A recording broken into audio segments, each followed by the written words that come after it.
step 3 natin dyan, typical wax. Essential full class, ultimate face wax, everything.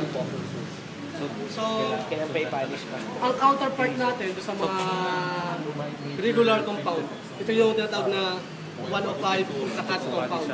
Sino familiar po dito? Okay, sino nakagamit na? Nakagamit na. Okay to. Sino naman nakakalam doon sa diamond compound na may guard? Doon sa isang professional. Okay.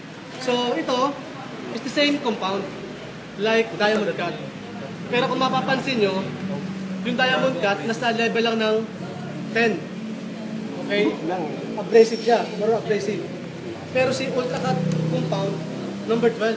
So, ibig sabihin, mas abrasive. Okay? So, ano ba kakayahan ng compound? Normally, magtanggal ng defecto tulad ng mga discuss, mga water spots. Kasi ito tatag na micro-abrasive. So, ibig sabihin kasi, kahit yung diminish niya, pinong-pino habang tumatagal, ganun pa rin. Okay? Game na. So, tama, di ba? Sumikat ang araw, makikita mo yung mga swarm mark. Game na po. Ito siya. Kaya mo yung DA. Alin? Oo.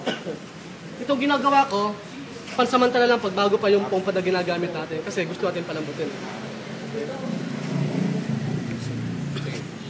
Malablaw siya, no? Okay.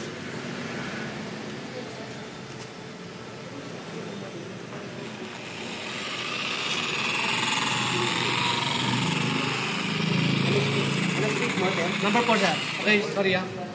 Yung ating day polisher, kung makakasakali maka-avail kayo, no?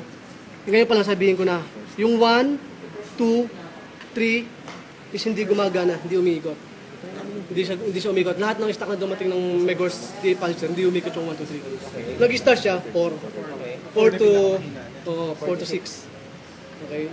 Yung 4, pwede mong gamitin kung mag-spread ka ng product. Okay, number 4. Pwede ka mag-adjust to 5 kung magko-concentrate ka na o magpo-focus. Okay. So ngayon, 4 pa lang. 4 to sir.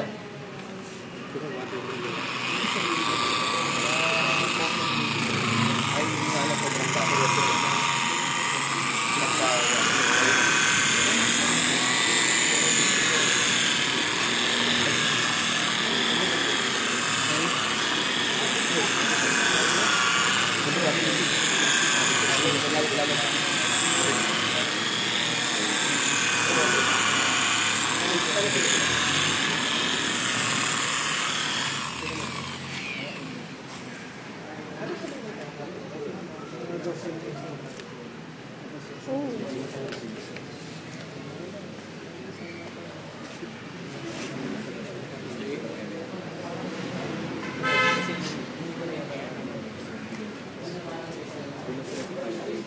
So, pwede nyo siya silipin para makita nyo kung ano effect ng ating M105. Okay, dito sa compare dito sa kabila. The number one problem is the swarm mark.